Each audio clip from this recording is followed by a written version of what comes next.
gerçekten sevilmek dediğin nedir? Ben seni sevirem, sen bilmesen de. Ben seni sevirem, sen görmesen de. Ben seni sevirem, hissetmesen de. Ben senin gamzeni, gülüşlerini,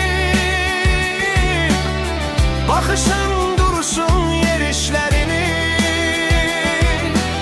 ettiğin yemekler, el işlerini sessizce sevirem, sen görmesen de.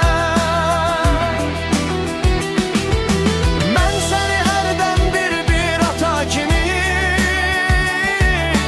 herden büyük kardeş kaynata kimi, seni bir er kimi, bir ata kimi sevirem növbeyle, hissetmesen de.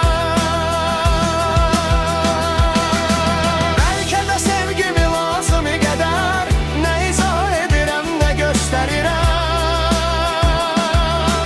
Belki de haqlısan ərdən küsməyə, sevgimi bilməyindən arxayınlaşıb rəvac yaradıram məndən küsməyə.